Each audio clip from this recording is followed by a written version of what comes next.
Hello, and welcome to Rose Play, Season 4, Episode 21. As always, I am your host, Orion Moonrose, and today is the season finale and review for Tomb Raider Definitive Edition. So, let's go ahead and pull out our guns, explore some optional tombs, and try to save some of our friends with this review.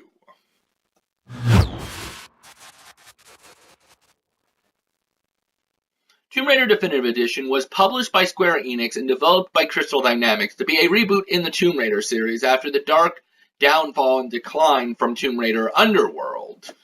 Going maybe a little bit too supernatural, as we're only a little seemed to be what hit it the best. Now within this reboot, they wanted to show how Laura became the Laura we know from previous series, and the Tomb Raider we all know and love today. However, as far as I can tell, this is in an alternate timeline or an alternate universe, where it is still the Laura we know from the Tomb Raider series, but showing her off differently and maybe having a few events that shape her life differently, especially now that we have a sequel called Rise of the Tomb Raider. The story is basically her and a group of people get together on their boat, the Endurance, to go down and find Yamatai, which is an ancient civilization with the sun goddess Himiko. As they get close to reaching there, a storm hits, and they end up crashing and getting lost from one another. Then it's up to Laura the rest of the game to find them, find her way off the island, escape, and discover all the mysteries of the island. Along the way, she runs into some enemies that she didn't think would be on the island, and runs into a few supernatural forces, not many, but a few, that alters how the game decides to go.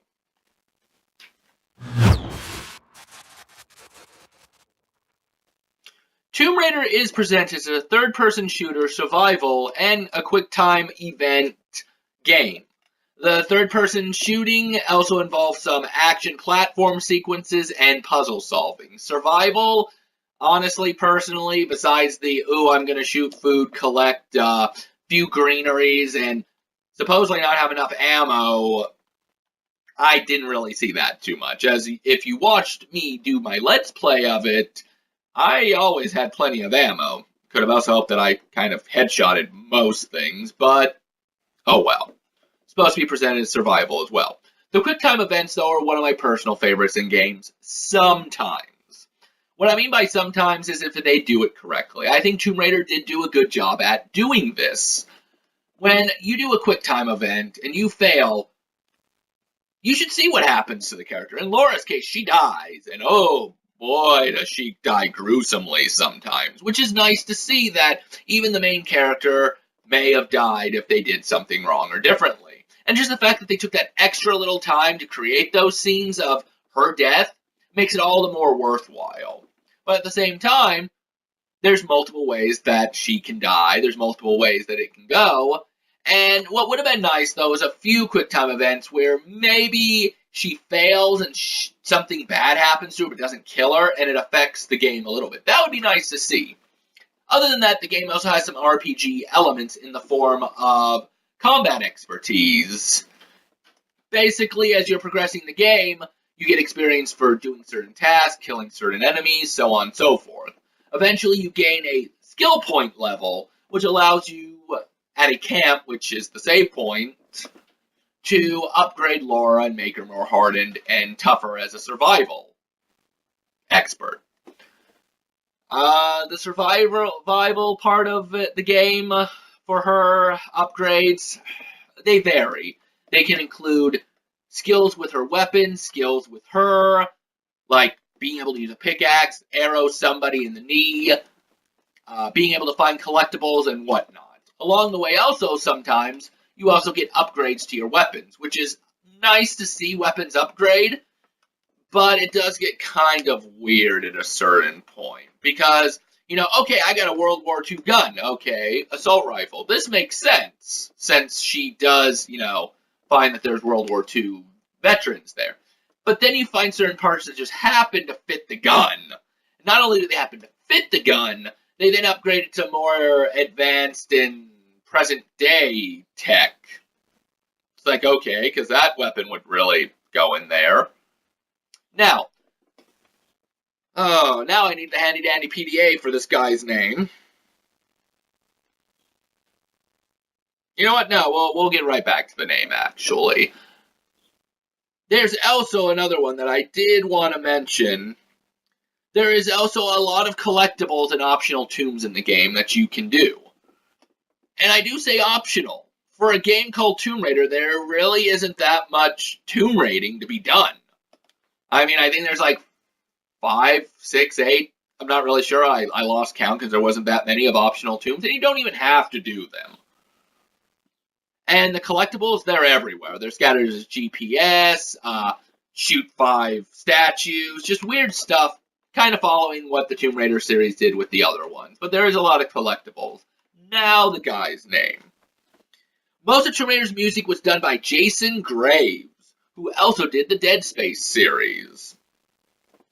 His music definitely showed its marks from his previous work, and although I don't quite remember one piece right off the top of my head, I can say that when the moments were dramatic or emotional, it worked really well with the plot and the story. And I mean, that showed in Dead Space too. So you can tell this guy did the music for Dead Space because he knows how to do musical cues. And like I said, even though I do not remember anything in particular, it's just nice to have that music be there when an emotional scene happens to make it that much more stronger. As well, it also made Laura feel like she was changing with a big influence with certain moments in the game. You know, as she kills for the first time, the music that starts playing there really brings on the feel that she killed somebody. It's the end for her at being innocent. Of course, it also probably did help that the character and the actress did a great part CGing and voicing the actress, which, speaking of, let's go ahead and get into the characters a little bit. Oh yeah, I'm definitely going to need the PDA for their names, especially since I'm probably going to mess up one or two of them quite well. So, as I was saying, the actress who played Lara Croft also did the CG and the voice. She was basically the spokesmodel for the game, and they really put her out there in it. I mean, when they were doing the Tomb Raider making videos and whatnot, you saw a lot of her. She went to certain places and dressed up as Lara Croft and did stuff like that. Her name was Camilla Lutington. And as I stated, she was also CG'd and voiced the part. And I think she did an amazing job as Laura. I think it was a nice touch. I think she got into the character, and they did pick a good Laura. I really don't know her from anything else. I think this was like her first time doing this. And I could be wrong. Maybe she is from something that I know, and I just don't. I really don't get out there much with TV. Sometimes. Alright, the next person was Conrad Roth, who was voiced by Robin Atkins Downs. Conrad was a nice father figure for her, and also I think the captain, or at least the second in command, for the Endurance ship. Now, Robin is best known, at least that I knew of, for Miller from Metal Gear Solid 5, The Phantom Pain. I also believe that he also did a pretty good job as this character. I really did feel like I could like this guy. Next up was technically the main villain, Matthias, who was voiced by Robert Craighead. You know, for a cultist leader, whatnot, I think the voice went well for him. Plus, he seemed to have that whole feel of, I really was in the military or something. But ironically, though, he did play John Hemlock in Dead Rising 3 for the General, so maybe that's why he felt all kind of able to do the job very well. Next was James Whitman, the professor and teacher to Lara Croft, who kind of always seemed shady and always wanted fame for himself. He was played by Cooper Thornton. Yeah, he seems like somebody who would play the professor. I really didn't know him from anything. This is where I'm really going to mess up the name. So I am sorry, actress and company, for messing up this name if I do. Samantha Nishimura, who was basically the ancestor to the sun goddess Himiko and best friend to Laura, who they went to school and kept getting kidnapped like Princess Peach a lot, was voiced by Chihiko Hadaka. Oh yeah, I probably butchered that horribly. She was a nice, I'm not Laura, but I still have some innocence to her. I thought she did really well in her role as well. Then there was Jocelyn Reyes. Really didn't run into her much. I mean, at least she had parts where you knew her because she was usually against you the whole time, so you kind of remembered her. Nothing really passed too much noteworthy there, but she was played by Tanya Alexander. Then we had Alex Weiss, or Weiss. Again, probably messing that up. Ugh. Not much I can say about him, other than I don't even remember seeing him more than twice in the game up until his final scene that he had in the game. So, really, this character wasn't that important. But he was played by Andy Hoff. I also didn't know where he was, but I thought his lines were cool at least. Then, finally, who even had less screen time technically than Alex, was Angus Grimaldi. Probably still not doing well with that. He was played by James Walsh.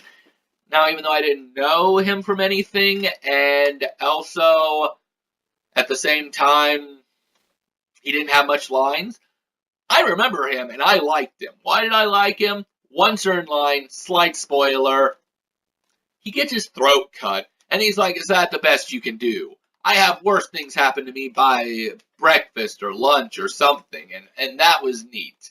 Although it did end with him, falling off, which was sad. But he was a hard character. Very, very hardened. And I think he was also the captain of the Endurance ship.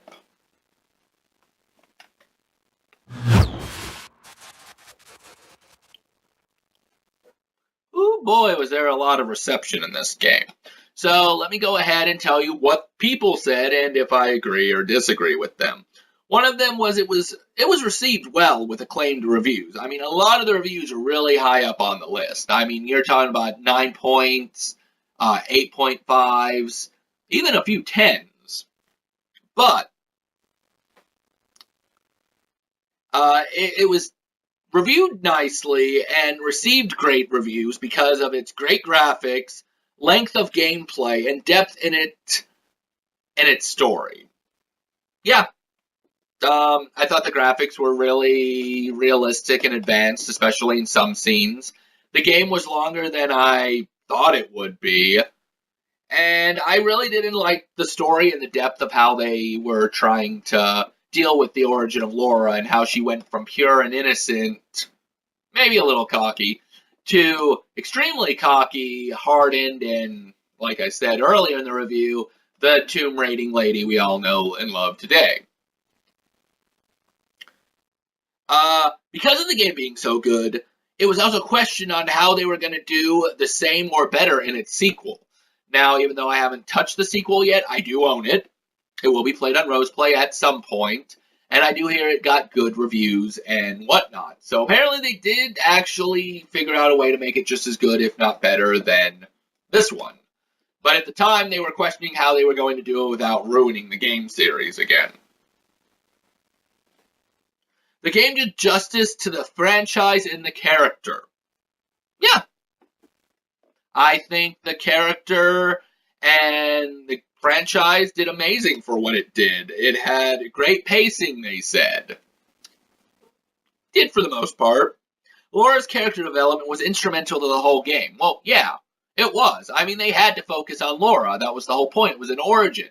How did this slightly sweet, innocent girl become this badass mama jamma?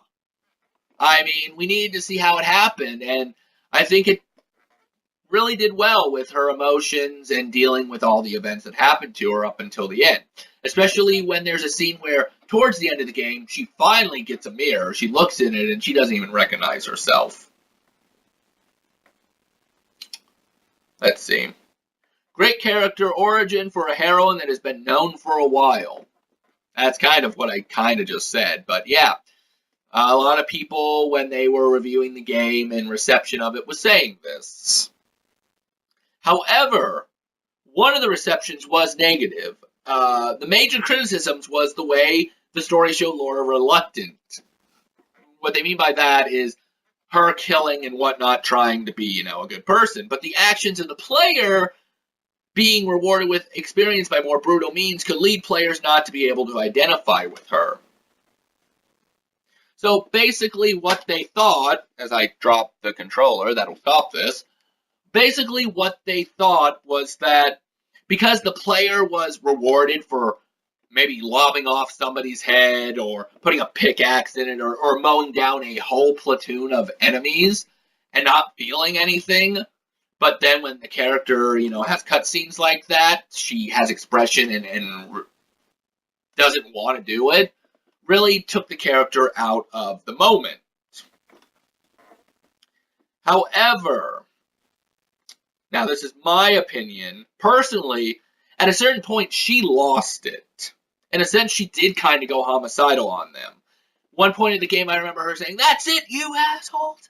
I'm gonna kill you all!" I'm like, whoa, Laura, you really don't like them anymore. So, because of this, I think you could still identify with her because of her having enough. I mean, she kept getting pushed, bullied, pushed, watching people die and whatnot. I mean, at some point, you're going to get to the point where you're going to want, I don't know about revenge, but you're going to want to take care of everything. And because of this, I think it worked really well. I think you still can, identify with her. So I personally think the guy was wrong on this. I could be wrong. Now, the reception of it, the game had sold more than 1 million copies. 1 million in less than 2 days, 48 hours. That is not bad for a release. But I guess they did have enough publicity going around, too, to get people to see it and want to do it. The last known sales were around 8.5 million copies and dollars. That's not bad for a Tomb Raider game. So, because of the sales, they obviously did get a sequel, and the sequel is also getting great reception.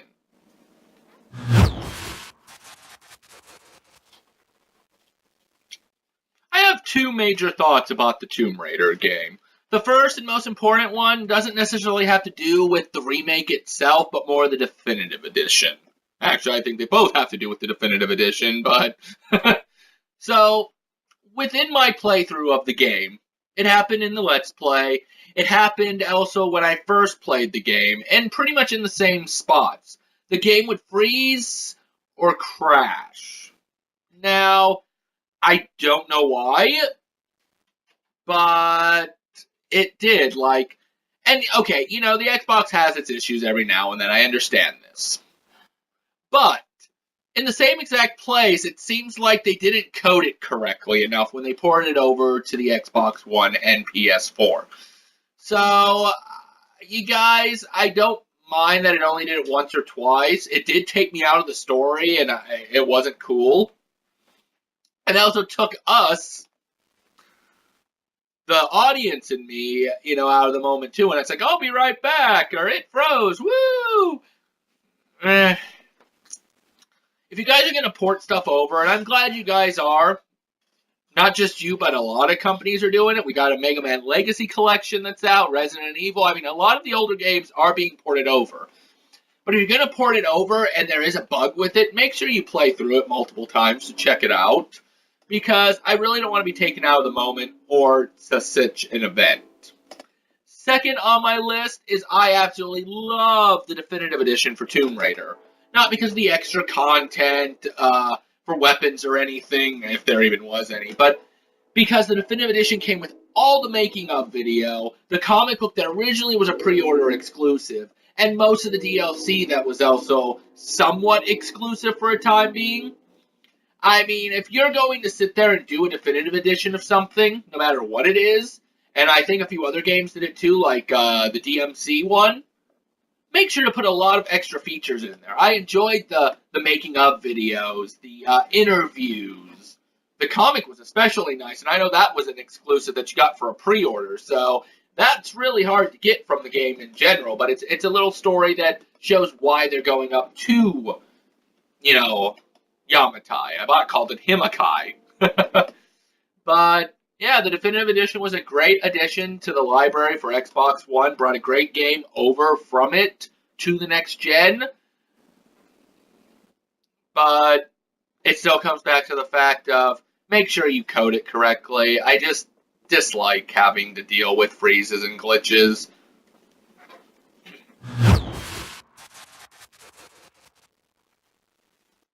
As per usual in the Rose Play show for reviews, I like to give other sites ratings for the game. I don't usually say what the site is, but I do give the rating before I give my own. That way you get a strong feel of what other people thought as well as me.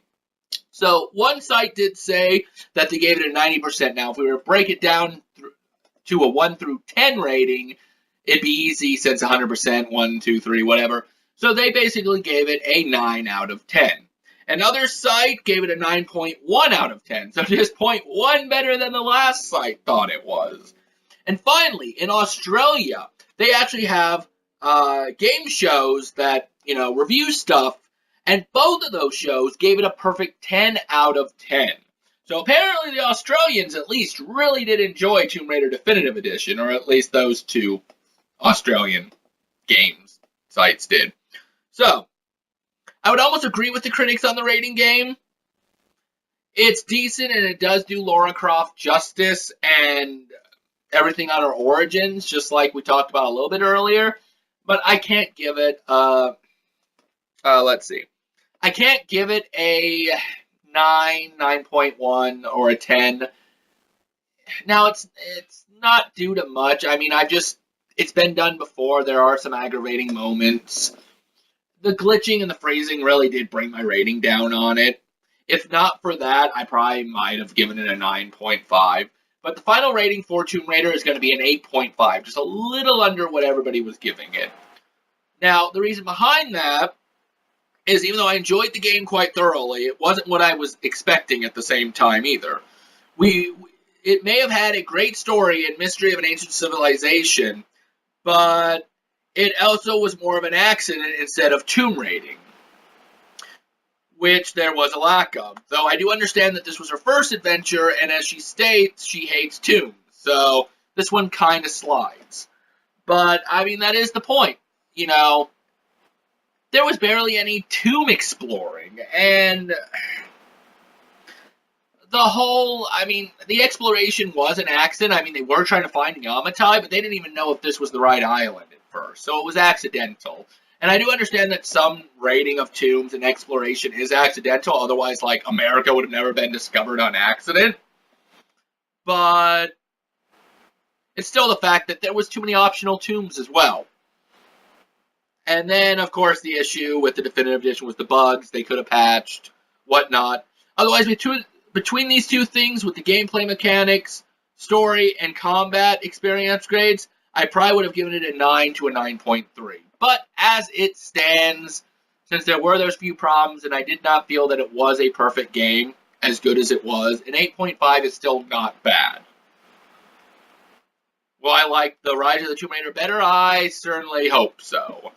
Because I do enjoy where they're going with the new franchise and what they're doing with it. So, this will end Season 4. Come back tomorrow where we start up Season 5 and the first episode of the Let's Play of The Walking Dead Season 1. So, until next time, remember, keep gaming, never give up, and let's go tomb raiding, people.